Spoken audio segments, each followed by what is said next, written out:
They've won Tonys and Oscars and Emmys and Grammys. There's no red carpet because they're home in their jammies. From Melrose Place to Broadway to Janeway and her crew. Let Seth and James bring all the stars to you. Anywho, they're entertaining everyone, so who's gonna grouse? Just sit right back and you'll hear some tales on Stars in the House.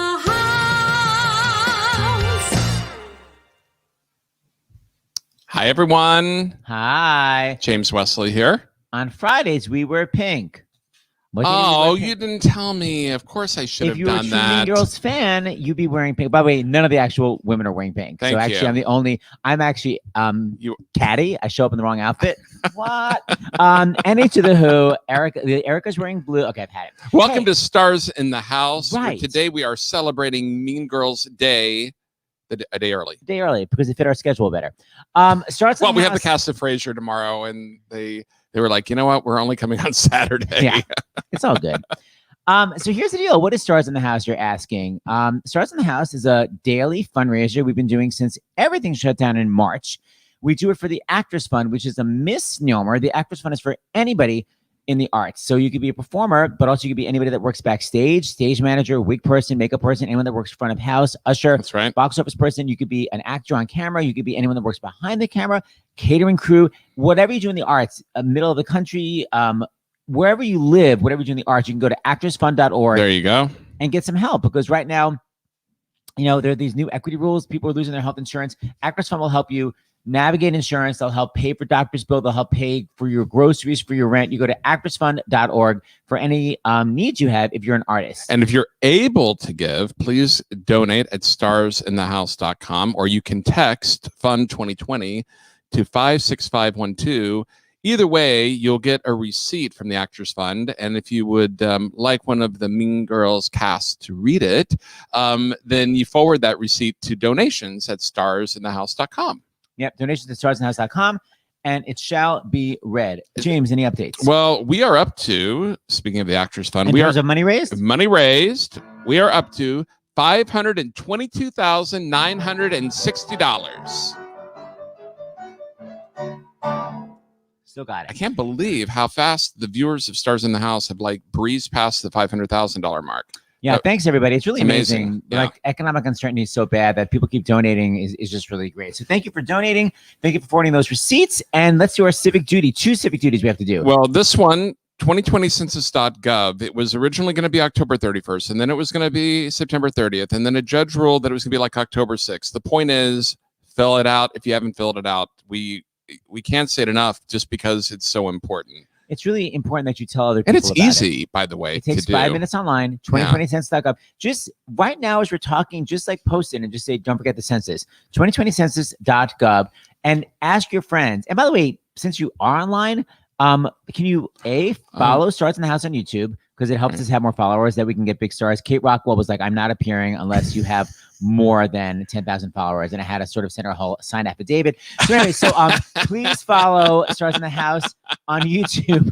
And also, please, quote unquote, like the videos, because apparently that helps the algorithm and help it come up when it's you might enjoy. Yeah. And that's just going to help donations, because the more people that know about this, the more people that can donate. So 2020census.gov. That's right. Okay, 2 more things. Okay, so as some of you know, 2 weeks ago, when the late, great RBG passed away, Seth and I did a spontaneous on Rosh Hashanah, Stars in the House. And for whenweallvote.org, we decided that if you donated to whenweallvote.org, we would send these posters from when we did Concert for America, and All over the country. all over the country. And the response was so great for something that we had decided to do 15 minutes before 8 o'clock.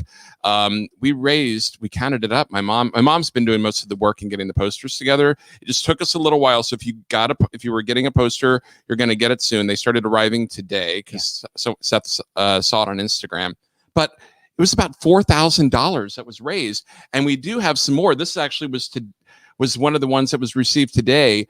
And the woman who posted about it said, "Oh, Todrick Hall. Now my sister's really going to be jealous because, and I was just like sent the poster. Todrick did it when we were in Connecticut in October 2017. So donate to whenweallvote.org. I mean, yes, we want the Actors Fund donations, but for those posters, whenweallvote.org, and we'll send you one of those posters, or his mom will send it. That's right. And before we bring on our poll hero, who will explain what Poll Hero is, if you don't already know. Just as a reminder, early voting has already begun. Where? In Delaware, Minnesota, Mississippi, Missouri, Pennsylvania, South Dakota, Vermont, Virginia, Illinois, Michigan, Wyoming, and this weekend, Montana, in California, and Iowa, and Maine, and Nebraska. It literally starts on Monday. And in most states, if there is a deadline to register to vote, that deadline is coming up. And it's whether it's like the postmark by October 6th, or it has to be received by October 6th or 7th or 8th.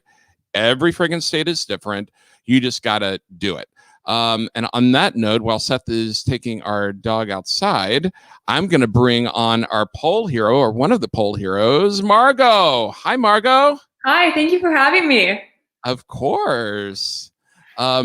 Margot, I know there are a lot of updates, but before you give the updates, for those who don't know what Poll Hero is, can you explain what Poll Hero is? So we're essentially a grassroots organization of young people recruiting other young people to be poll workers for the 2020 election. And what does that mean exactly? Like, what kind of work is required, and why is it important? So a majority of poll workers are older people, and obviously with COVID, a lot of them aren't able to be poll workers this year. And so because of that, we're really trying to fill that gap with young people who will be able to work the polls. So by being a poll worker, you essentially help people vote. So if they have questions about their ballots, checking you in, you're basically at the polling place November 3rd, helping people be able to vote. And you walk people through it. I mean, if they go to pollhero.org, what's great about all of you is that you walk people through the steps, because it isn't just like, hey, I want to do it, and then you show up on November 3rd. You actually have to do training. There are different, you have a great checklist, by the way, online. Thank you. Yeah, we make it super simple by texting you the direct link that you need to fill out for your county. So we really make it specific and easy for you to become a poll worker. And what is the update, Margot, as far as how many people have signed up at this point? We're about to hit 30,000 young people signed up. So that's amazing. That's amazing. But how many do we actually need? About 250,000. So a huge number. Obviously 30,000 is not where we want to finish. We want to keep going. So we're just hoping until November 3rd, we can sign up as many people as possible. There are a lot of young people watching this, and there's some young people that are actually under 18 years old. Can they help out? Absolutely. In a lot of counties, you can be 16 and 17 years old and still be a poll worker. You hear that, young people? So you can help democracy, and it is a paid gig, and it's good money. That's right. I love it. Anything else, Margot? I know that I think Jacob is coming tomorrow. Anything else before we get started with Mean Girls? Go. Yeah, just even if you're not Gen Z, if you know somebody who's Gen Z, please tell them about our organization and make sure to really spread the word. All right. Thank you, Margot. Everybody, Poll Hero. Where's the link? Hold on, I'm going to get it right now. Pollhero.org. Something There else you can just post, takes 2 minutes. Say, hey, if you're young, you want to help democracy, pollhero.org. Absolutely. All right. And there's some great prizes, too, for like incentivizing people once they go through the different steps. Right. If people actually follow through and they actually do the training and they show up for the poll, James and I have been asking our friends to like kind of give prizes. So if you follow through, you can like hang out with Josh Gad for a Zoom call, you know, who was Olaf. Miranda Sings. Randy Rainbow donated some swag. Hamilton, Philippa Sue. That's right. So many great people. So sign up pollhero.org and you may have some fun hangout time with some big celebrities. Absolutely, of course. All right, Margot. Thank you, We'll Margot. see you later. Thank you. Thank you. By the way, I always feel like we're so clear at the beginning. I was What's like, that? if you're in any aspect of the arts, you can get help. And someone just commented, hey, if you're a Disney performer, can you get help in the Actors Fund? It's like, absolutely. David, we're completely blocked on this one. But basically, you know, Disney let go of quite a few people in the parks. And it's interesting that you ask that, David, because we have our production meeting every Wednesday morning. And I asked Maggie at the Actors Fund, does everyone qualify? And the answer is this. Well, we knew the performers did at Disney. Yeah, the performers. Yeah, well, but he's saying No, 28,000. all right. Well, right. He said many of them include professional performers, singers, dancers, So instrumentalists. those performers, 100%. Absolutely. Yes, But those you're performers. asking about, Well, but the 28,000 Yeah. is for people who I know work the parks in other capacities. like But, the people that dress up as Goofy and like take right, photos, exactly. are they considered performers? They don't qualify, I don't believe. But the bottom line is, look, we're volunteering our time for the Actors Fund, so then go to the experts. We don't really actually know. but here's the thing: go to actorsfund.org. It does not hurt at all. They actually encourage you. If you think there's a chance that they will help you, you should go and fill out the application for help. But the bottom line is, to answer our viewers' question, many people who work at the Actors Fund and are performers or work behind the scenes doing the lights or whatever for their shows at Disney qualify. Yeah, absolutely. If you're a performer at Disney, 100% you will qualify. So you go to actorsfund.org. All right, Seth. All right. On Fridays, we wear pink. So please welcome to the stage our Mean Girls clunkers. Yes. So who do you want to bring on first? I'll bring them on. I guess I'll do ladies. You know what? The person who was here first. How about Kate Rockwell? She's sexy. Yeah, I was here first. Yes, and wearing the perfect shirt. Vote. I am. I'm dressed thematically. A different theme, though, than we sort of expected me to be dressed for, considering the evening. But yes, I am still dressed thematically. It's all connected. And then how about we have Miss Caddy/Katie herself. Please welcome. She's down there, isn't she? Erika. Yay. Hi, Erika. Hi. I wore blue because I thought, we're trying to swing blue. We're trying to go blue with this upcoming election. Same thought, Kate. But Seth, I'm so sorry that we caddied you. It's kind of rude, but it's all because literally I was like, oh my God, They're all going to be wearing pink. I was like, they're going to try to promote their show. I literally searched in my wardrobe for a pink shirt. It's not, all I'm missing are the bad teeth. Okay, please now also welcome. Her name is Regina George. Taylor Louderman. Hi, Taylor. Hi. Thanks. Hi, Taylor. Hi. 1, 2, 3. Oh, and then we're missing one more lady. Please welcome Gray Henson. Hi, Gray. I'm with you too. We did not plan the blue, everybody. I'm for sure we did not. Really? It looks like you did. I want to make sure. And is everyone's cam on high def? Because I've never seen more fuzzy. Taylor, what's your camera on? If you go to cam mic on the bottom. Oh, let's see. Click cam mic. I just want better clarity. I'm and here. Gray, so you go to cam mic, click it. It's on high def, but my computer's from 2011. I'm on high def now. There we go. Okay, now Taylor, it's great. Gray, you have like the Lucille Ball meme, the filter. The gauze, the gauze look. I asked for that. I asked for it. So for our Sirius XM listeners, because we're also on Sirius XM, these are some of the stars from Mean Girls, quote unquote, the musical. I would only accept something, by the way, being the musical is if it's based on a movie. Because, nowadays, it's like Hadestown, the musical. I'm like, it's called Hadestown. There's no the musical. But for Mean Girls, it makes sense. Yeah, for Mean Girls, there is the movie and the musical. So I accept it. These are some of the stars of Mean Girls, the musical. Okay, so we gotta start with Erika. We'll start with you since you played the Lindsay Lohan role of Katie/Caddy. How did you get involved with the show? Workshop, reading, audition, open call, what? Yeah, I came on actually kind of late in the process. These folks will tell you they were all in the lab. I was on in the lab of Mean Girls and joined for the out-of-town tryout in DC. And which kind of created the Katie Caddy feeling like on day one of rehearsal, because I showed up to school and everyone kind of knew one another. And I was just already terrified because this was such a big opportunity, but then also being sort of really the new kid in the rehearsal room. But obviously that sort of dissipated rather quickly because, you can't not bond in the middle of a Casey Nicholaw musical comedy. So I did the show for about 2 years. I left right before the shutdown as Gray and Kate, and it feels a little weird because it feels like the new cast didn't get up and running yet. So it still feels like we're much more connected than I think we would be if we had, the business up and running for these last 7 months. You know, I'm going to segue for just a second to talk about just current stuff because Erika, you were about to be part of a brand new musical called Flying Over Sunset. So at what stage were you in when everything shut down? We did one preview performance for an audience of Lincoln Center theater staff and loved ones. We were about to do our first preview. They canceled it, but James LaPone and Andre Bishop said, well, we have to film this just in case. Like, what if something happens? Like, we have to film this.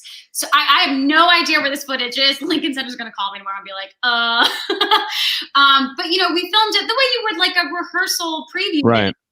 And we filmed it and we did it for the staff who'd already been there and like a singular person that we got to bring who would have been in the preview audience anyway. And we did it once to an audience of like 25 and packed our things and we haven't been back. Wow. Did you pack your things that night or you came back the next day? No, I didn't come back the next day. I actually didn't go back to get a lot of things until about 3 or 4 months later. Wow. And, you know, if we've all kind of had this experience where you walk in and it feels like the way like childhood bedrooms do, where it's like nothing has been touched. Yeah. Erika, to your point, because Julie, our kid, we were in the city today and we walked by the theater. I mean, you know, this is near where Chicago is playing or was playing. And it's like everything feels like it's frozen in time. It's Julie in front of the Mean Girls poster. It's like everything's like frozen. Like it's like what's the place in Italy? Pompeii. Pompeii. It's like Pompeii in a weird way. Wow, that is so accurate. It stopped. It really is. Okay, so we're going to get back to you, Miss Erika with a K. Let us talk to the Louderman. So Taylor, how did you become Regina George? 2 syllables. I was in Kinky Boots and I auditioned for the lab of Mean Girls. And at that point, we didn't know whether it was, you were also auditioning for, you know, the Broadway run or not. You were just signing up for those 4 weeks. And I remember, I think Kate and I were both auditioning for Mean Girls, like side by side Frozen. And these were huge shows. We were like, how dare you have them on the same day? And I think they switched them because enough of us asked for it. So it was an anxious couple of days, but then we did the lab and it was a blast. And in the middle of that, we learned we were going to go to DC and Broadway. Taylor, how much time was there between the time the lab ended and rehearsals began for DC? 6 months. 6 months. Now, when you say, you mean you were literally auditioning for Mean Girls the same day you were like, let it go. Like you literally had a Frozen and Mean Girls audition the same days? Yeah. It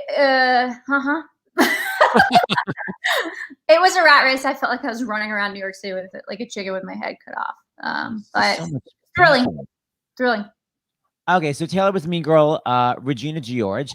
Kate Rockwell, you were dumb but pretty. How did you get the gig? Kate, I feel like I've known you the longest out of any of these ladies. How did you get this gig?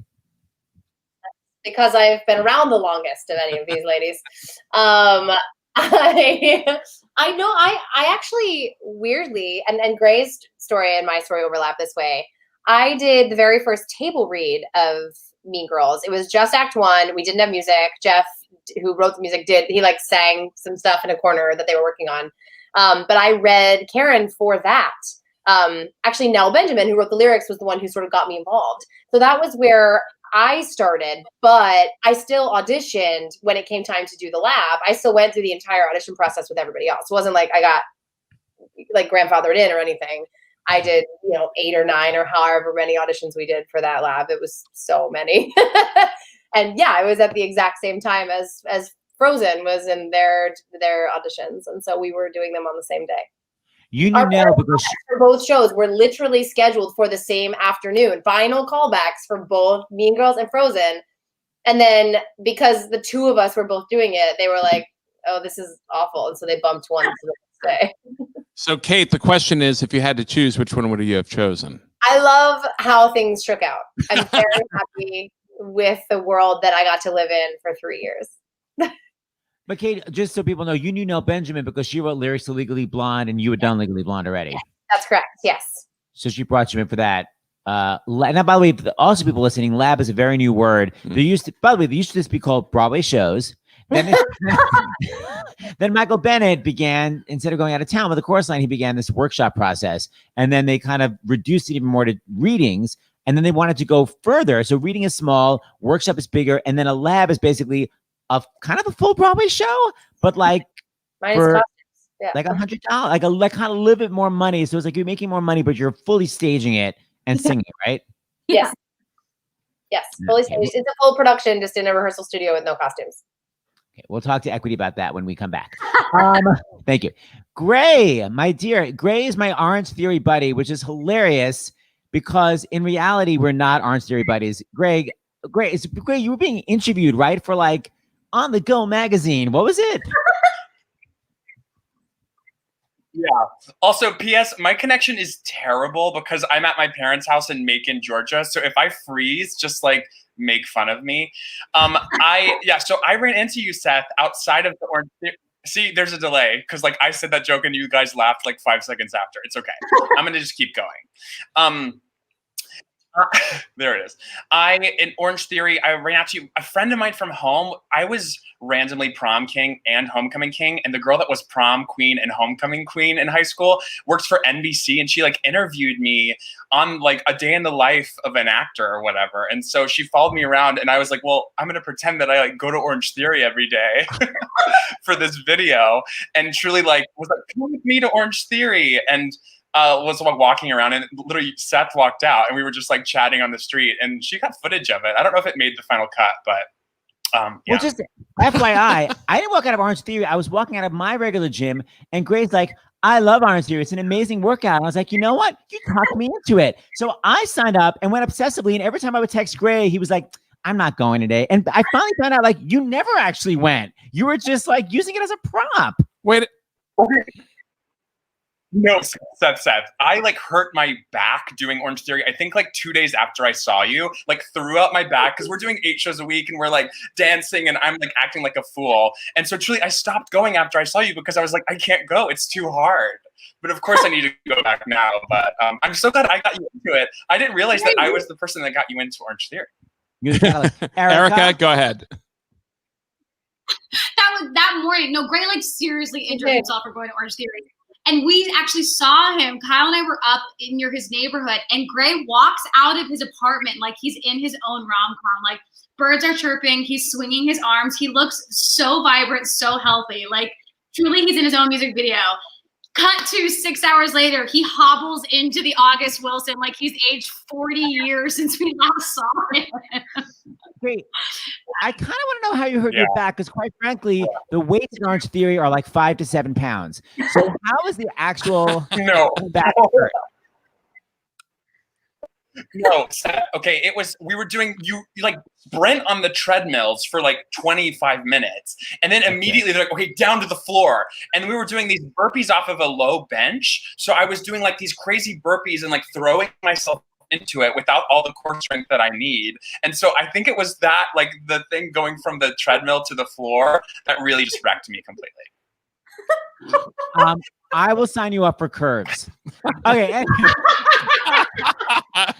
So great. By the way, your sound is actually amazing. Just your image is a little fuzzy, but your sound is great. So tell us how you got the plum role of Damien in Mean Girls. Sure. I like Kate said, Casey Nicola emailed me and asked if I would come and read for Damien in the first reading of the show. And it was like she said, it was super, super new at that point. They only had one act and they didn't even have a sing. Jeff played his own recordings. And so he emailed me because I originated the role of Elder McKinley, the Rory O'Malley role, the gay tap dancing role in Book of Mormon on the first national tour with Gavin Creel. And so I knew Casey from that whole rehearsal process. So he just asked if I would do this. But he told me afterwards, after that whole read through, and we got to meet Tina Fey and we were all freaking out. But after that, he was like, just so you know, we're going to hire real teenagers when we do this show on Broadway. Like they thought they were going to hire real teens. And we were like, okay, there goes our shot. But I left Mormon like a few months later, maybe it was like almost a year after that. And then that's when we were all I was going in for Frozen too. I was going for a hooga, hooga, hooga in Frozen. And so truly it was the exact same time for all of us. And then, yeah, it worked out because, you know, it's Tina Fey humor. I think you've got to be a little bit older to really tackle that. Yeah, basically, I was also up for Damien. Age-wise. That's actually too big of a laugh. Not cool. So thank you. By the way, someone just said they needed this. They thought Orange Theory was like Jamba Juice. They actually needed a description. Orange Theory is like, it's not Jamba Juice. It's a fitness place. And when your heart rate gets to a certain level, it's in the orange zone. So you're trying to raise your heart rate to a certain level. So it's like half cardio, half weightlifting. And I go all the time. And Gray went twice. Anyway, we're moving on from there. We're never going to mention it again. It's a really good workout, but like, don't do it and do 8 shows a week. Like that's what was hard. Well, the good part was I was unemployed. So Gray, for a second, I want to talk about how amazing you were as Damien, because the story that I know is that the show was out of town and basically the feedback was, we need more Gray, and they wrote you an entire song. Is that true, dear? Sure. I'm kidding. Yeah, I think that's kind of how that worked out, because Damien sort of disappeared in the second act, which is understandable because there are 10 principals in the show. And so it was really hard for them to fit everyone's storyline in. And obviously it's not about like the gay best friend. It's about Mean Girls. It's about women and female connections and whatever. But there was good feedback in DC. And so they're like, let's add another classic sort of music theater number for Damien. And Casey knew I could tap dance. And so he called me. He was like, we wrote you this song called Stop. And it's about like Katie becoming plastic, but through your eyes. And basically we did Bossed Up was the closer of the opener of Act 2 in DC, and it was about her becoming plastic. And so like one of the last days in DC, they added me in an aggressive way. So it was like I was sharing that song with Erika, and they were like, we want to have a number for you here, but we don't know what it is. So let's have you do Bossed Up. And I was like thrown into it, and truly it was so chaotic, but so fun. But that's how Stop was added into the show. Did you love when you got those lyrics? Because it's literally like a chatting monologue when you're talking about the guy that you were in musical theater summer camp with, that you became obsessed with. I mean, it's almost like a rap. It's so fast. Did you laugh when you first got it?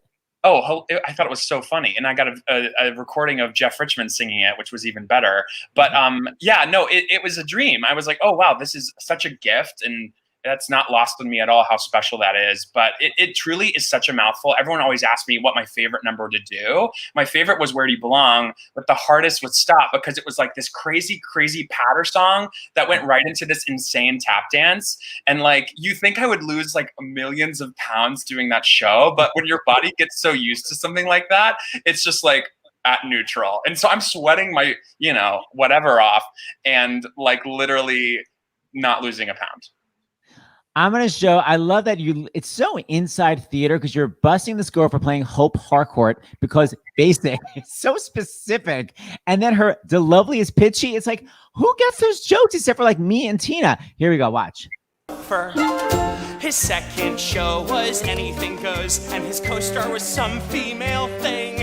And when they kissed, which by the way gross, I wanted to murder her, but no one told me. Stop stalking him and that pasty Catholic girl who is playing Hope Hardcourt, of course, cause basic. Stop. I couldn't stop. Dude, you really need to stop. Stop posting comments on YouTube as 4 different people that heard you lovely was pitchy. Stop. I really had to stop. He didn't stop. Taylor, what are you saying? Wait, I have a fun fact about that song too. So Alice Ripley went to school with Jeff Richmond. Did you guys know that? They were in school together. And so when she came to see the show, he was backstage like greeting her afterwards. And she was like, she said Stop was her favorite number because it was the most Jeff Richmond number. And he had such a fun time writing it because he's such like a music theater lover. Like he played, I think, Fagin in Oliver or something, Tina was telling us. Yeah. Oh, I love that. It's right? such a That's on brand. Perfect for them.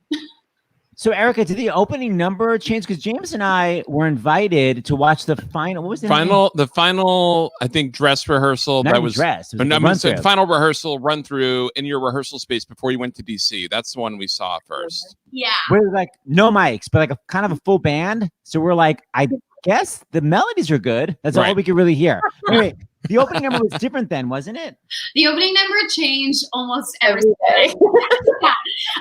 The opening number, I mean, in DC, it changed every single day. And then between DC and Broadway, it changed. So it used to be called Wildlife, and it was sort of about Katie seeing animals in her first habitat of Africa, and then translating that to North Shore High and kind of treating the kids and the students there like animals in an experiment. And then when we got to New York rehearsals for Broadway, it switched to the song called It Roars, which is about that like teenage, young, feminine lion inside that just wants to be, to belong, to, I don't know, to fit in. So it changed a lot. There was also, I mean, Carrie Butler had a great little moment in, I think in both of them at one point, in Wildlife and It Roars, where she finds like this weird, creepy Barbie, Ken doll Barbie that Katie has made. Like she makes a Barbie out of a skull head and a stick and straw to like make it kind of look like Justin Bieber.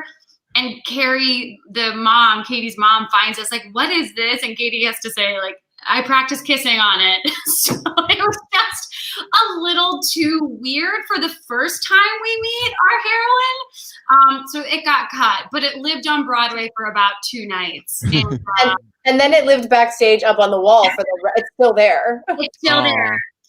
Plus Tina, I mean, I can say this, right? Tina didn't know this at the time. I think when she wrote it, she named the Barbie Kyle, which is the real life name of Aaron Samuels, who ultimately became my real life boyfriend, Kyle Seelig. So I thought she was playing mind games with me when she named the Barbie Kyle. I was like, does she know? Is she trying to encourage this? What's happening? Oh my God, you had a showman. Wait a minute. Okay, hold on. We're gonna talk about that in 1 second because this is It Roars. Before I play it, was it? Hold on for 1 second. But because go back, because if you were changing it every day, what was a typical day like in DC then? Oh my God, Taylor, do you want to? Taylor, go. Well, for Erika, I feel like it was like 20 or 30 pages a day of new material.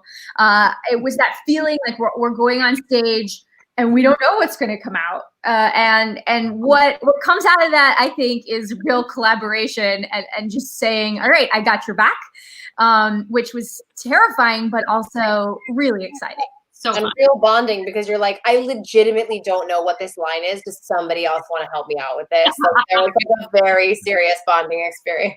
In front of a paying audience. Yeah. Yes. Yeah. Your brain switches over though in previews. I think you just get into the mode where you're like, okay, whatever goes. And it's almost easier. I find it was way more challenging doing this show for like a year. And you're like, wait, what's my line after I've said it? Yeah. Did you guys have any tricks like you wrote underneath your extension a line or something? You know what I mean? Right? I carried the picture of George Michael, and I would write my lines on the back of George Michael because the very, very opening of the show changed literally every night. I think. Yeah. On Broadway too? During previews, yeah, they retweeted a lot. Yeah, because they wanted the tone right at the top to be super specific. Yeah. It was. I have to say your line readings at the beginning were so amazing. We're like, nobody died. But anyway, sorry, Erika, go. It was a very amazing tone that you so got it. But anyway, go, Erika. What do you want to say, honey? Oh, I was just saying, it was like it tweaked for the top of Act 1, closing of Act 1, top of Act 2, closing of Act 2, changed until the last possible second. We didn't get our finale for Broadway until maybe like a day before we had an audience. And still when we went on tour. The show went on tour and it was still changing. That's what Jeff said. Jeff loves the tour version. He really wanted me and James to come see it. He was like, I love all the new things they added. That's exciting. I love when artists like keep, creating, because in a movie you can't do that, but in theater you can. So hold on, Erika, I was going to say, like, I sort of love doing shows where like, I'm right in the opening, keep going. Did you love just coming out and being like, it roars, and just like getting this big beginning? I did. I will say, like, people ask what the hardest part of doing the show was. It was just the 10 minutes leading up until that. Like, getting on the train was the hardest part. But then as soon as the train took off for 2.5 hours, like, it was so much fun. What do you mean? You mean the first 10 minutes because it's Gray and Barrett talking about you? Just being backstage and being like, I'm about to do this for however long I was up there for and not really have a break, and just getting that energy every night. Like, as soon as you dive into the water, it's great, but it's kind of like, oh my gosh, on a Sunday matinee, do I have it? But I'm so grateful because I feel like everybody kind of dealt with a different version of stress. Like, I think Kate and Gray and Taylor, you guys can talk about this, like, had sprints where they wouldn't have something on stage for a while and then have to come on and dance sexy or belt world burn, or Gray had intermission and then had to do stop in the tap dance. So I kind of had just like a nice consistent marathon, and these guys had sprints like all over the place. Yeah, that's interesting. It's interesting. Here's your high note, by the way, that you had to do at the beginning of the damn show. Did you ever get a feeling that a whole new world is waiting to bring happiness and friends to the brave girl who explores?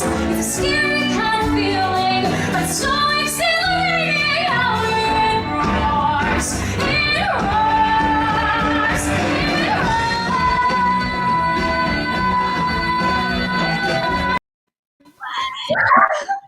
We just one time. You were all on Broadway. So sweet.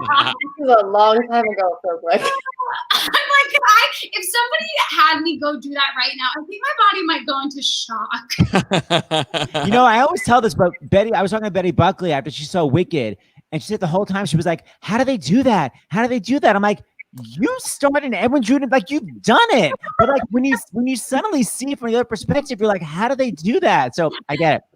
Hey, Gray, will you check your direct message? I just sent you some donations to read. Oh, where do I look for those? Go to Twitter. I put it on your Twitter. On Twitter. Okay. Oh, yeah. By the way, I literally keep yelling because the screen is so far away from me. So the microphone's here, but I think I have to yell into the screen. And James is like, please shut up. I'm like, Gray. Hey, sorry. Okay, I've got one. Do you want me to read it? Yes, please. Read them all. Thank you, Seth and James, for doing this! ! Mean Girls made me laugh so hard, and you are all fantastic in it. That's Jen from Connecticut. Thank you, Jen. Donna from New York. Thank you, Donna. This one's from Lori and May. Thank you for doing this, Seth and James. Mean Girls is such an inspiring show and movie, and we are so excited to watch. Thank you for donating, everyone that just sent in. We're going to take a medical break in just a couple minutes, but let's chat for 2 more seconds. Sure. Okay, so Kate Rockwell, you guys each had such amazing, funny moments. Did you die when you got your song about Halloween that everyone's costume is sexy?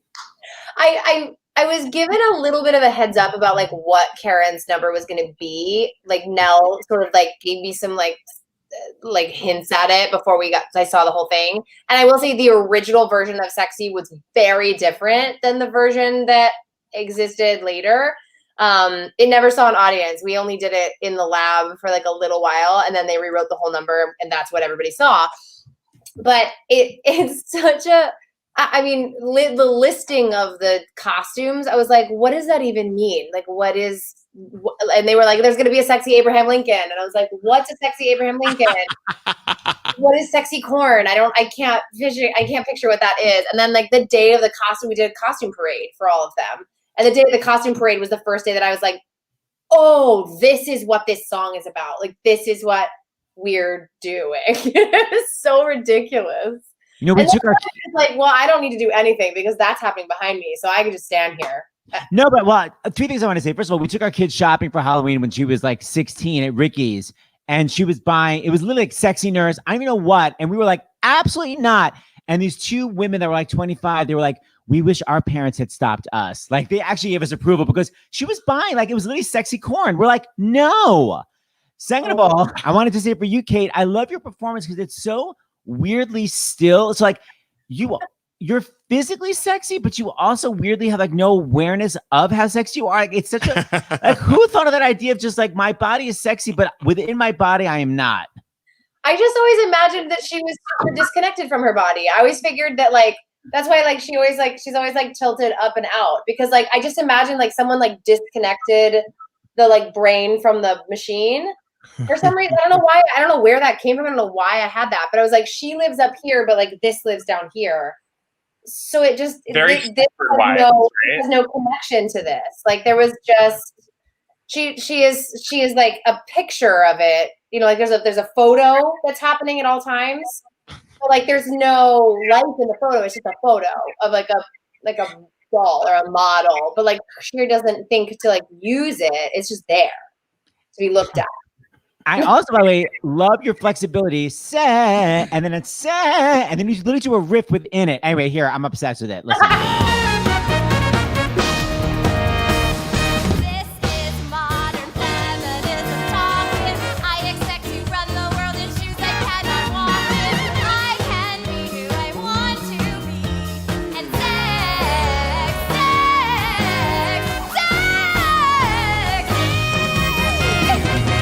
I am a sexy mouse.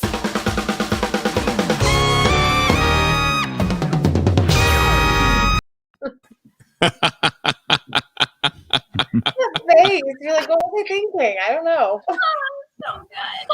Oh, you sound amazing. Okay, we're gonna take a medical break. So all the young people that are like, "What? Bring back Mean Girls." We will come back within 5 minutes, but we need to have a COVID-19 break. So, ladies, see you very soon. Gray, that goes for you too.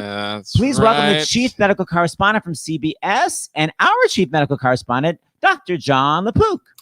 Bring back Mean Girls. I love that show. I love the movie. I love the message in it. It's beautiful. It really is a great message, a perfect It's message. hilarious. I agree. Hilarious and a great message. I agree, Dr. LaPook. Yeah. So what the hell are we supposed to take from what's going on right now? Well, it's a sobering moment in time right now. The President of the United States has COVID-19. He tested positive for the virus that causes COVID-19. And I was on the air for an hour and a half. There was a live breaking news from 6 till 7:30, I guess, or 5:30 till 7. Anyway, it was an hour and a half. And tonight, and we're just watching it in real time unfold and seeing him leave the White House and go on Marine One, I get the helicopter, and fly to Walter Reed. This is real. This is serious. He has a low-grade fever. Of course, we're not hearing all the details. I don't know what a low-grade fever really means. He has some mild symptoms. I'm not sure exactly what. But they gave him some experimental treatment, this monoclonal antibodies that we've talked about before from Regeneron. It's experimental. I'm not sure why they gave it to him. He was in a high-risk group, so he's 74 and technically he's obese by the last measurement. So anybody over the age of 65 in the United States, the mortality for people who had COVID-19 over the age of 65 is 15%, 15%. And that's without including obesity. So look, the odds are statistically he should recover.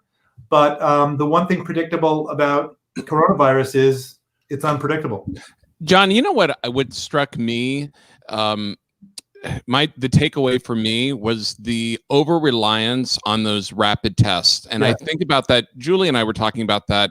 There's this place that just opened up on the Upper West Side for rapid tests. And you see the people around the corner and you see people on social media that are friends that got a rapid test, and you see them without a mask and hugging each other, and you want to shake them because it's like that's not enough. And I think that's kind of what we're learning here, like you said, in real time. I hope it's a teaching moment for the country about this. It's been politicized.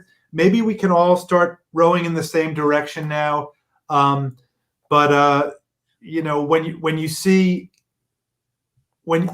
when you do these tests, how many times have we talked about the fact that the incubation period is 2 to 14 days?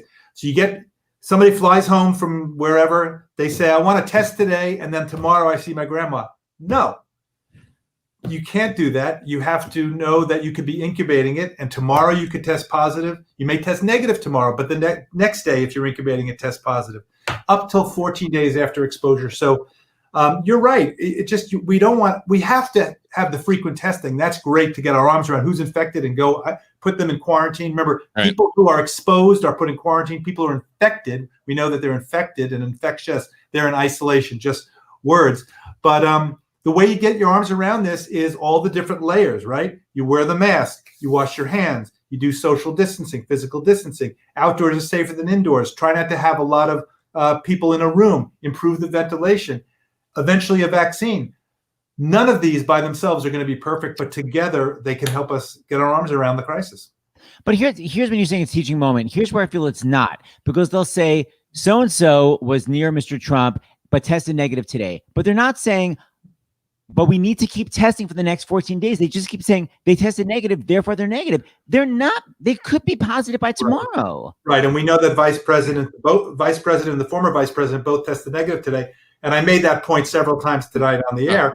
They could be, they got to keep testing it. But, this business about not wearing masks because it's some kind of a statement, I mean, magical thinking at some point. You really have to embrace the science here and say, come on, this has nothing to do with what side you're on. It has to do with the fact that there's been developing science. The aerosol scientists have weighed in, Kim Prather and Don Milton and Lindsay Marr. People have spent their lives studying this, and they're saying, you know what? It's in the air, and masks protect us. The argument's over as far as I'm concerned. You wear the mask. Dr. LuPone, always sobering and always smart. Thank you. You'll be here tomorrow night for our big TV reunion, right, James? With Frasier. Frasier. They're coming back. We will see you tomorrow. Thank you, Dr. John LuPone. Go rest after your marathon. Yes, oh, my God. What a day. Yeah, thank you. Bye. So once again, people, if you want to be sure you don't have it, you can test negative. Then you need to quarantine for 14 days, and then you can test again. And if you're negative, then you don't have it. But if you test negative today, you can have the virus in your body, and it just hasn't, basically, you haven't started shedding virus. So it doesn't mean anything if you test negative. It doesn't mean, therefore, I can visit. As he says, I guess it's good news in that moment if it's accurate, if it's the PCR test, but the rapid tests are known to not necessarily, or they're not as good as the more, the ones that take a few hours. Yes. Yeah. But just wear a mask all the time. There's no way to know if you're negative. Line. So just cut. Right. All right, let us bring back the Mean Girls and the Mean Boy himself. Here's a little Erika. Here's a little Taylor. Here's a little Kate. Here's a little Gray. And we're all back together. Yes. Okay. Did I miss the Mean Girls cast? No, dear. They're here. Okay, ladies, unmute yourself. Unmute yourselves. That includes Gray. We're here. Okay. So I saw the name Patti LuPone mentioned in a direct message. What's happening? Who's telling the story? Erika, go. Wait, correct me if I'm not wrong. Taylor and Kate remember this, yes? Okay, so I we got nervous when certain people came, but I got nervous when we had Sutton Foster in the audience, or when my greats were there. Obviously when Jimmy Fallon was there, that's super cool. But Patti LuPone came one night, and one of the ushers saw her in the audience, was like, do you want to come backstage? And she said no, because she was like, you know what? They've had a long night. I don't want to do it. The next day, she happened to be walking by our theater. I don't know where she was heading, but she stopped at the stage door, rang the bell, asked for our stage manager. And I think Mackenzie was in the office, and she was like, I didn't want to come backstage, but I wanted to deliver a message to that female cast. Tell those girls to keep doing their thing. They're absolutely nailing it up there. And Mackenzie relayed that message to us. We were all like, what? Patti LuPone liked it.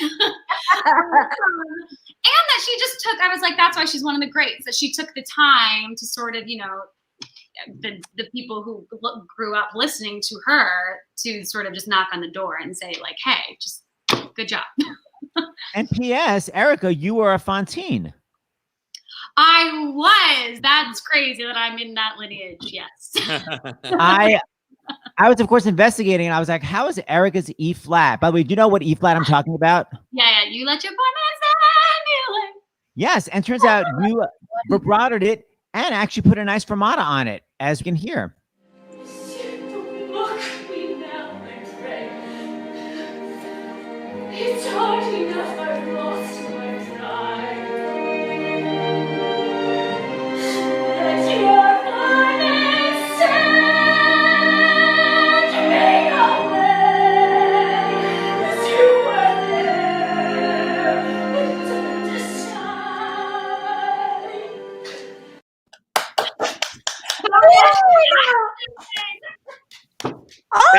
For me, it's the squelt on me. Wait, say that. For me, it's the squelt on me after. Yes. I literally wrote in our chat like vocal damage. Why did I do that? I have no idea. Erica, wait a minute. When did you do that? When I was 23, so I was really into the acting. The Ramin cast with Will, right? With Ramin and Will. And I replaced the incredible Casey Levy.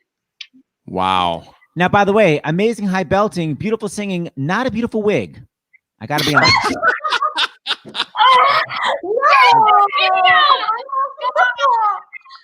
What a handsome baby. Like, wait. But what a handsome young man. Oh my God, Erika! I'm really like, Oh my God, I'm dressed the boy. from death in that photo. I'm dressed from death in that photo. You were. It was literally right before you died. It's literally like I'm about to pass out around your shoulder. That moment. Okay, Taylor, there's a lot of laughing coming from you. Oh my gosh. Which is interesting considering you were in a Victorian dress and basically no makeup. Maybe just pretend, and soon the dream will end. So just for a moment, let's pretend that it's real.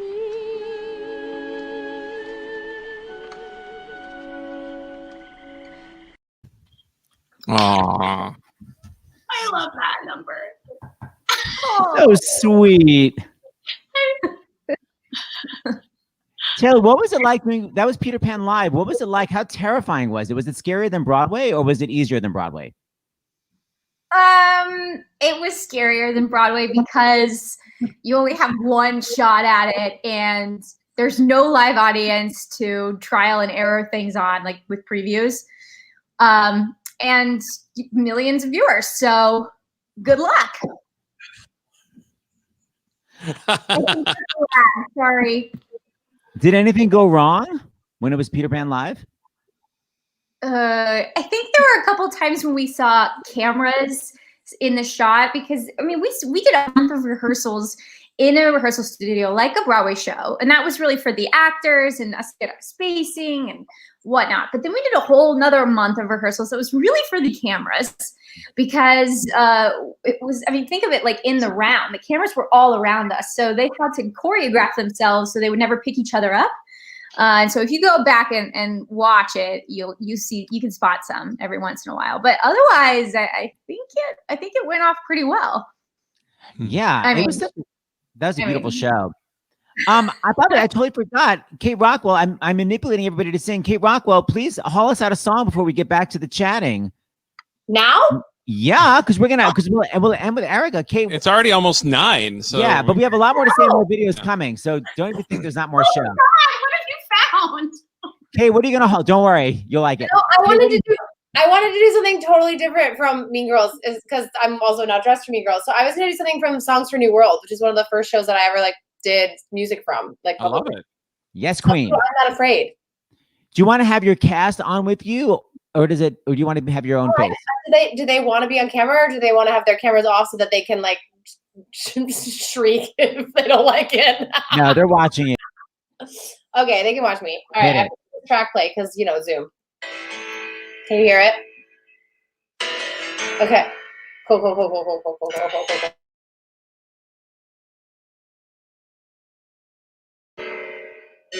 Jenny's afraid of water. I mean, she swims so well, but still, she's afraid of water. And so she won't go near the sea. Not me.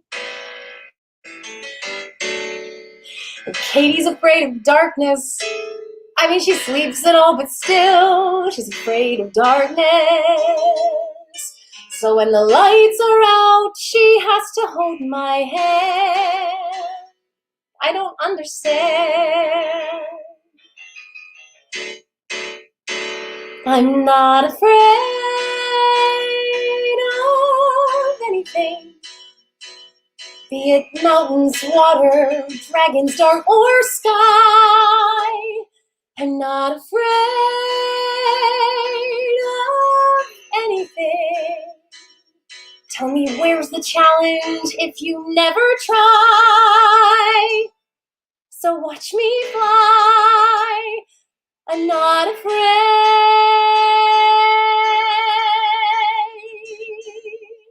And Daddy's afraid of babies. I mean, he got through me, but now he's afraid of babies. Guess he's scared of what they'll be. Not me. And Mama's afraid of crying. You know, she tries to hold it in. She's afraid of crying. And she can look at me with tears stuck in her eye, and I don't know why. I'm not afraid of anything, be it growing old or going out of style. I'm not afraid of anything. Who would give up what they want without a trial? Another mile. I'm not afraid.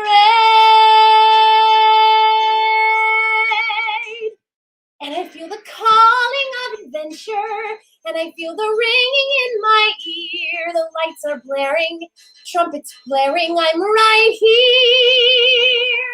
And I hear the calling of tomorrow, and I feel the stirring in my bones, and David loves me. He's afraid to hold me.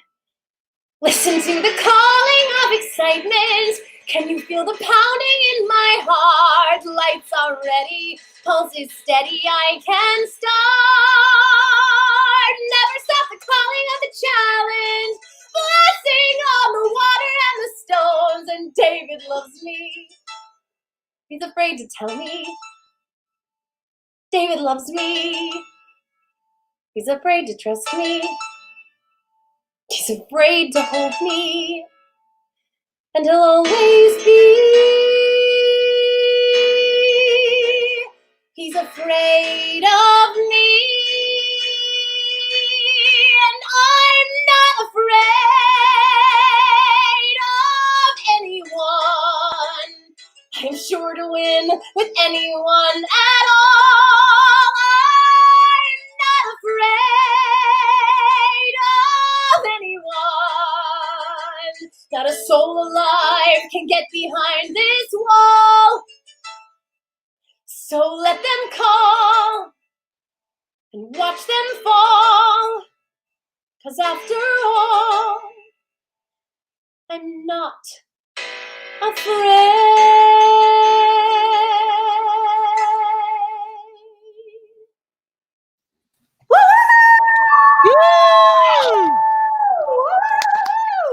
my Beautiful. LOL, my neighbors are so thrilled. I'm like, hey, you sound amazing. Oh, you still got it. I'm going to email you right now. Check your phone. I'm going to send you some donations that just came in. Okay. We're so used to coaching on Zoom now that I'm like ready with my feedback for this singer. Do you know what I mean? Like how we've been I love your feedback. Well, Greg, Give me your feedback. No, I mean, come on. That was genius. Okay, I got it. Okay. Hit it. Hi, Seth and James. Thanks for the Mean Girls get together. Saw the show in November on Broadway and the tour, and the show is so great. And the voices, wow. That's David from Florida. Thank you, David. Thank you, Mean Girls cast. We put on our own version of the show at home and in the car. That's from Laura and Zachary and Charlotte. Hi, Zachary and Charlotte and Laura. And then I have, we will never stop loving Mean Girls. We've seen the show twice on Broadway. Love you, mean it. From Rena and Cynthia, who are from Texas. People watching all over Thanks, the place. everyone. Hey, Regina George Taylor, is it just fun to play like the most gorgeous girl in the world? Yeah, it's like fun, but then sometimes it's like, oh, I just want to be in my pajamas and stretchy clothes, you know? Did you have to be like, oh my God, I can't have that bagel? Or was it like, I'm so young, I can eat whatever I want? All the time I had to be like that. I remember before the show started, I did a whole 30 because there's literally a lyric that's like, I never weigh more than 115. And I was like, oh my God, I weigh so much more than that. and you're like, how can I go on stage and really like believe I'm worthy? And so I tried to get in shape, and then once the show opened, I started eating all the cookies in Cinnabon. But Hey, and it didn't affect your outfits? yeah, it definitely did. It definitely did. My dresser was very nice about it. But especially there's a corset I had to wear during Someone Gets Hurt, and singing plus corset plus weight gain what made for some challenges. We had good snacks though. We had good snacks in our dressing room. Yes, thank you, Erika, for that. Good snacks. I love how you made George like basically a 2-syllable word. It was like, my name is Regina George. Like why did you do that? I love it. I have no idea why I did it. I just felt it one day and it got a nice laugh. And I said, okay, I'll keep it then. It's a lot of trial and error that I did. I was talking to Jeff about him writing the song, and he was saying that it was basically like a James Bond villain theme. And that's what I love. I mean, did you feel like you were like Octopussy? One of those crazy. I can't say that I felt like an octopus, but I definitely felt on top of the world with his music. Yes. It was amazing. Here's your amazing entrance in your white. My name is Regina Joy, and I am a master. I don't care who you are. I don't care how you feel. That's right.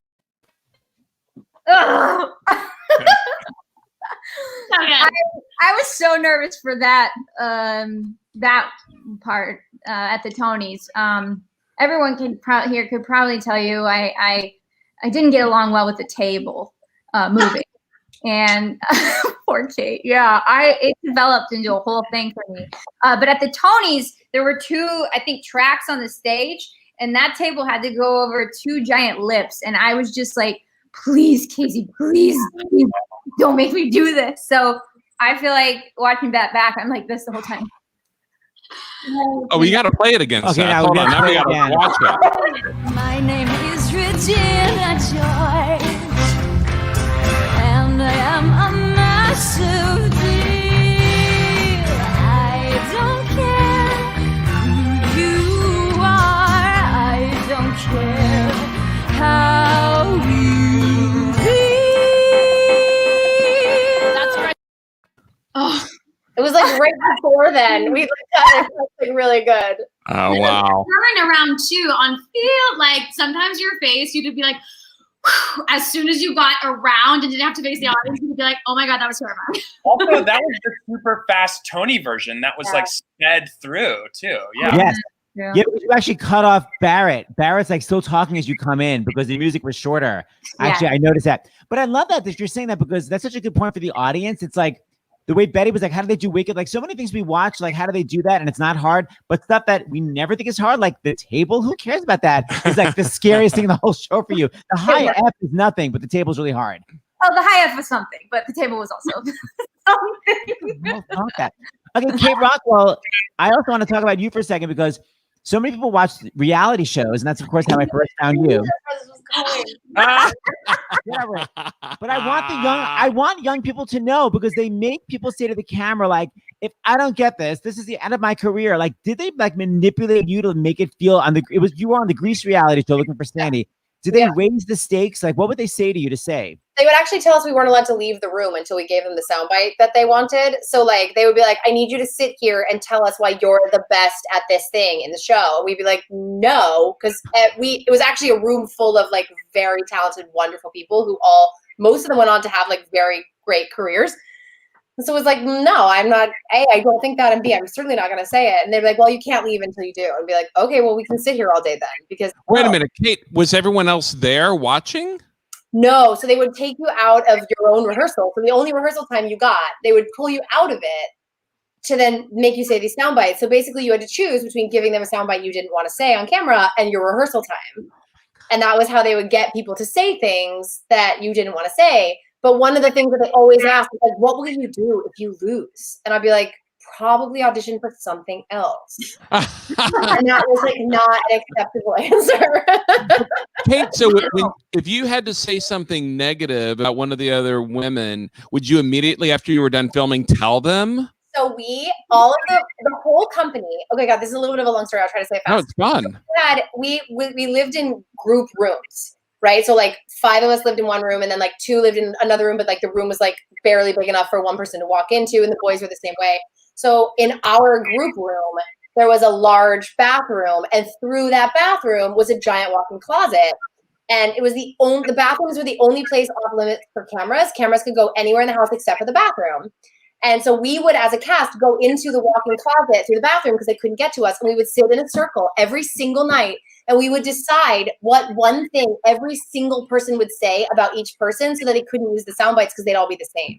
Everybody would say, Laura is too nice to play Sandy. Everybody would say, I don't even, mine I think was just like, I'm a bad actor. I don't remember what it was that they like tried to feed. They were like, Kate Rockwell was an actor. And it was like, okay, well then let's like run with that. So like Kate can't act. And like, Laura's too nice, and like Ashley's too tall. I don't remember like what we said about it, but everybody said the same thing, so they couldn't use it.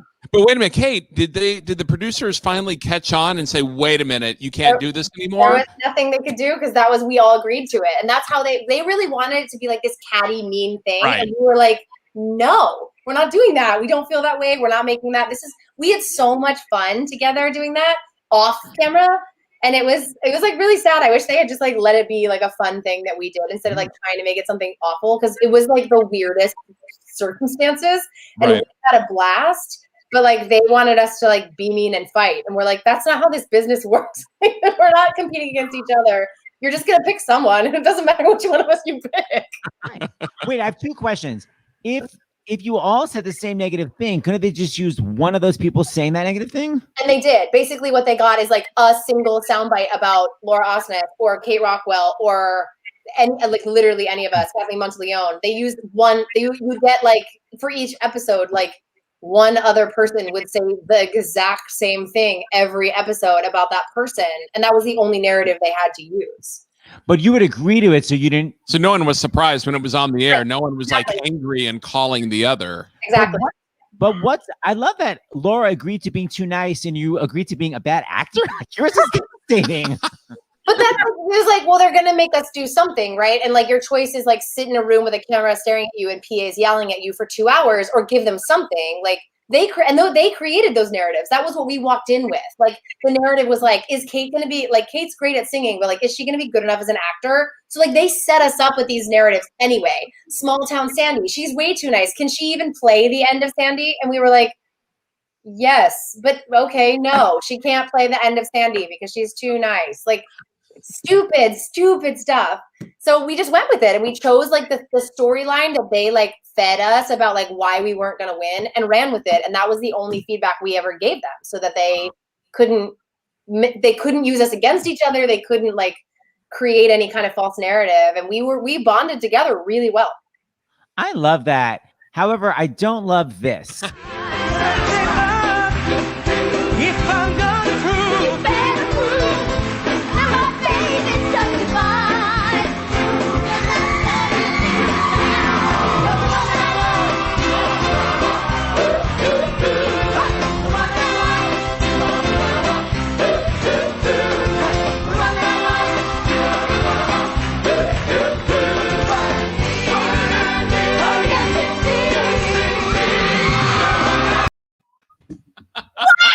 All of our faces are just like, Oh, I haven't watched that ever. I've literally not seen that clip since the release of that episode in 2007. I am dying. Good job, Steph. Good job, Steph. Thank you. Hey, Kate, how far did you make it? I was 5th out of 7, so not very far. Wow, but you're so good. It shows how good everybody was. Man. And then had you done Broadway at that point, or did you then go to Broadway? No, I had not. No, that was in 2007. I made my debut in 2008. Wow. And by the way, great. Just for 2 seconds, didn't you have to like? I feel like everyone is sweating so much. Like, what's the next horrible clip? No, this is not bad. But great. I thought you had to like take tap dancing lessons for for Mean Girls. No, am I mistaking you for Rory? Yeah, I think that was Rory. I mean, I'm not trying to call him out as a bad tap dancer. I think he's probably amazing. But I started dancing when I was 3 years old. So that's always my like trick that I can pull out of my back pocket. I think they thought I needed tap lessons before I started Mormon, but Casey knew I could tap because of Mormon. So, and I'm not really a tapper. I can fake it really well, but like, yeah, You're good. I actually think you're really good. Take a break. Let's hit it. A 5, 6, 7.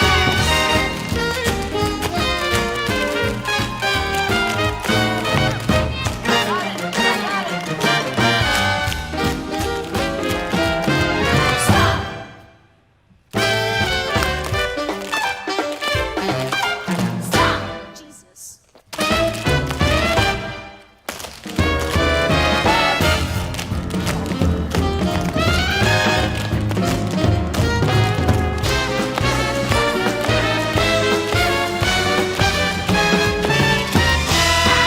As it might seem, to overshare, control, or mean, that's just low self-esteem. Curtis. I'm seriously exhausted just watching that. And the jeans look like they're really tight, but it was a stretch sort of lycra jean that really worked with my curves. You got to cut. By the way, everyone is so cute when the videos come up. Everyone's always in a state of shock. James took a photo. Which one is this? Oh God. There's Kate on the bottom. Wow, this is so entertaining. I'm obsessed. Wonderful. Oh my You God. guys are like the most fun cast. So just give me 2 more seconds. Erica, showmance. So you met Kyle doing Mean Girls? I did. We've all kind of been in same circles. So we hadn't ever worked together, but we knew of one another. And he was in my final callback. It was me and I think one other gal and one other Aaron, and they were kind of switching us off and pairing us off. And we met, and we were just castmates for most of DC, and then started dating by the time we got to New York. And it's turned out. But the best part is that this is my favorite. That Jeff Richmond. It was not a secret from our cast. We were just very professional, but like these guys knew. Casey somehow knew. Tina knew because she's got, mom sense. But Jeff Richmond, a full year later, finds out. Wait, Kyle and Erika? They're dating? Is he there? Complete shock. Is he there? He's in the other room. He might help me out with what I'm singing next, but TBD. Okay, wait. Before we go to song, Erica. We're not singing. Yes. Erica, no, I love how just talk for a second about how civic minded you are. Talk about your first time voter thing that you're doing. I love that. Oh, right. Yeah, these guys are going to be joining me through it, so stay tuned. But we were so lucky that we got Mean Girls as this awesome platform, especially right before this really incredible election, very important election, where Gen Z voters are going to be about 10% of the voting population, almost up to 13% if everybody shows up. So the goal was, I feel like college students, especially if you're a first-time voter, just turned 18 and you're in college, or maybe you didn't vote in the last election, it's so confusing right now because you might be at home, you might be in school, you might be sent home from school because of coronavirus. Maybe you've never voted before and now it's all mail-in or absentee and you don't know what that is. So I just thought the first time I voted, it was so simple and straightforward, and yet I still had some hurdles to jump. So I wanted to start an initiative with Producing Blue, who's this awesome coalition of young female producers who are sort of helping me reach those young first-time voters, and we're taking them through the registration process, the absentee process. We're going to do some text banking, and then we're incentivizing it all with fun appearances, performances, games by people like these lovely folks. So Yay. trying to keep it fun and entertaining, but then also, educational. It's not a fundraiser. We're not raising money for anything. It's just like, what is the voting process, especially during this important election, and how do we convince young people at age 18 that you got to do this every year, every election. This is so important for you. Your vote matters because you're about to be one of the largest voting bases in the country. Erika, so where can people go to that are watching to learn more? We'll put the Yes, banner they up. can go to firsttimevotersclub.com. Let me just triple check it's .com, not .org. Firsttimevotersclub.com. First time with this singular, first time voters, right? First time voter club, yeah. And the most important thing is that, a lot of people have asked first time voters club.com. Oh, .com. Okay. Hold on. .com. Yes, .com. Thank you so much. And our first club meeting is tomorrow night. We have some fun guest performances, and we're going to be talking about the Gen Z vote. We're going to hear from the Poll Hero Project and Talk the Vote. TOK, because these kids are using like TikTok as a political platform now. I don't know. I didn't feel old until I started working on this project, and I'm realizing like the way we get in touch with young voters is way more tech savvy than I am. So Our daughter is begging us to do TikTok. I've done 3, and I'm like, I hate this, but I know like I'm constantly screaming at her, but she gets all of her like news from TikTok. Exactly. And I'm not on TikTok either for the same reason, but I'm finding out that it's it's maybe the way that we use or maybe we use Twitter. I don't really use Twitter anymore after watching The Social Dilemma.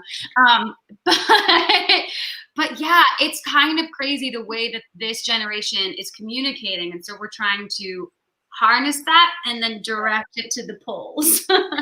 Oh my God, you're so amazing. So firsttimevotersclub.com. .com, yeah. And we're going to be doing Saturday club meetings every Saturday until Election Day. And it's going to culminate in sort of something super fun on Halloween. Oh my God, Amazing. we can sit at your table. All right, exactly. So Erika, you're promising to close with a song, and you actually have a prop named Kyle there, which is amazing. He's right here. No, of course we have not rehearsed. We have not practiced. I have no idea if we remember this. I got to give a huge shout out to Kate Rockwell for really upping the bar and singing JRB. We're just going to sing Stupid with Love because why not? It's been a while. Yeah. Are you going to pop in? Okay. Guys. Okay. Here we go. Hi, Kyle. Do I remember this? Jesus. Okay. All right, we'll go. When I was 5, I fell in love. It didn't last. He ran from me, literally ran from me. And being Kenyan, he ran fast. When I was 10, in love again. Hi guys, this Peace Corps guy. I waited hours inside his tent with flowers, which made him laugh, which made me cry. By 13, I gave up trying. I decided I would be a mathematician. Ooh, fast tempo, because math is real. I memorized a lot of pi because addition and subtraction and division would never make me feel so stupid with love. Like I didn't get it. I didn't get it somehow. Smart with math, but stupid with love. I didn't get it. I didn't get it till now. Do you have an eraser? I would love to. So thank you, math, for being there to bring me joy. And thank you, math, because now you brought me this cute boy. Is it 2? Yeah! Woo! He's like someone from TV. He's like that guy who gives out roses to those women. His clothes, his grooming, and he's a foot away from me with swoopy hair and shiny eyes that I could swim in. He's live and in this room, and I'm stupid with love. I want to get it. I want to get it, but how? Smart with math, but stupid with love. I want to get it. I didn't get it till now. 2 over 0 is undefined. Jinx. Sounded and nonplussed. I am filled with calculus. Taught skyward out here must. I'll sled you at the gym. Could that image be more hot? Let me just enjoy that thought. School was rough, but now it's not. 'Cause now there's him. It's all so simple. Stupid with love. But I can't get it. I learned math so I can learn love. You wanna bet it that I can get it? Just wait. Stole that from the tour. Just wait. Just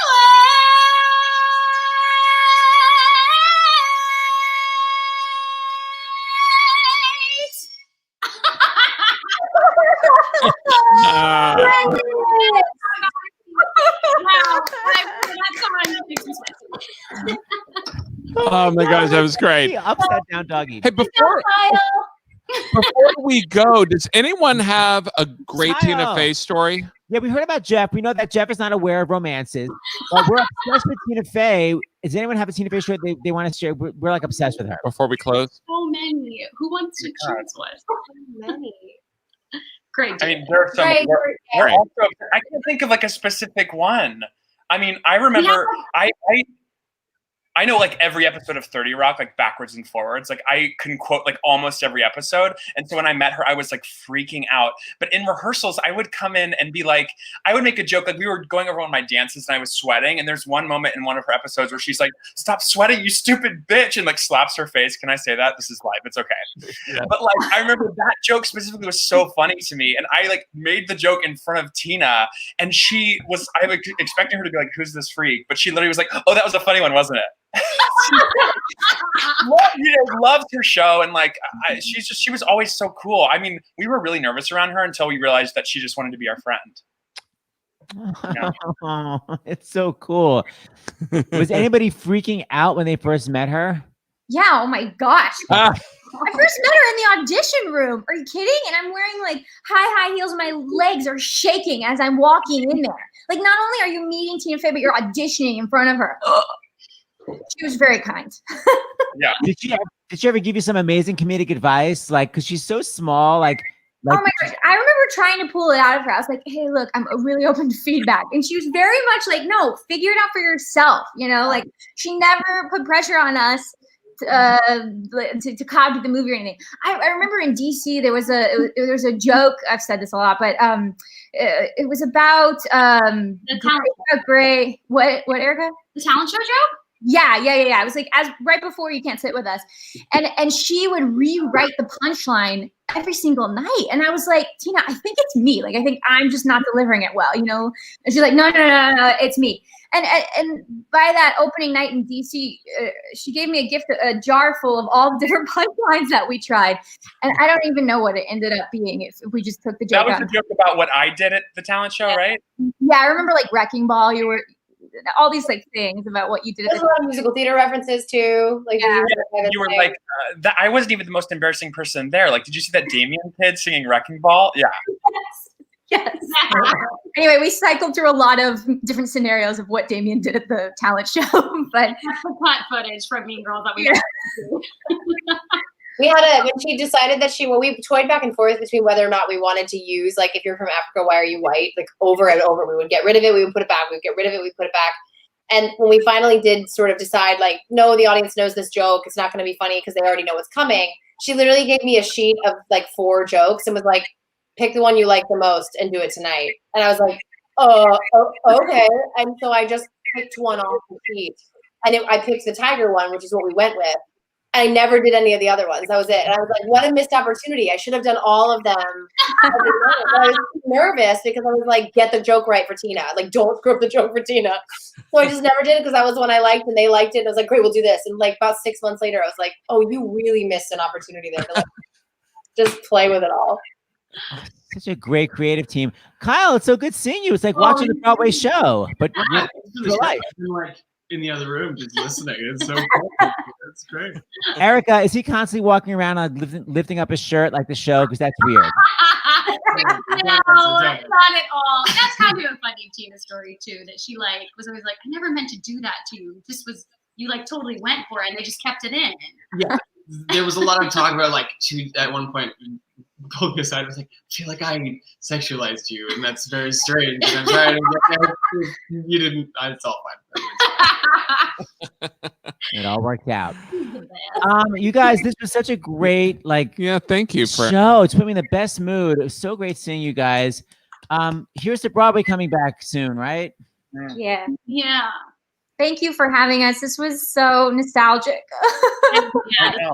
I texted them during the break and was like, I would do Mean Girls right now. Yeah. Aw. So would I, but I have to. because those costumes will not fit me. Brava. All right, guys. Thank you so much. And don't forget tomorrow night, Erika. Put up Erika's banner. Yes. Everybody tomorrow. FirstTimeVotersClub.com. Yeah, I'm excited. We're doing some cut songs, right, Erika? Yeah. We're gonna do some never before seen experiences, and then the next week is gonna be some other stuff. It's gonna be every week's gonna be a new thing. So stay tuned. Amazing. You guys, you're using your artistry for a great thing. Thank you so much. Thank you so much. You're doing the same thing. That's what this is, and we're so grateful to be a part of it. Yeah. Thanks, Kate. Back at all of you. All right, Seth, what are you going to play? And by the way, Kate, we got to do another Best in Shows benefit for the Humane Society that we do every year. Yes. But Yes. we have 4 dogs now. All Hey, right. call me. I'm available. Yay. All right, I'll play the All exit right. music themed a la Kate. Okay. Oh, Yay! Kate. Oh, no. Love it, love it, love it.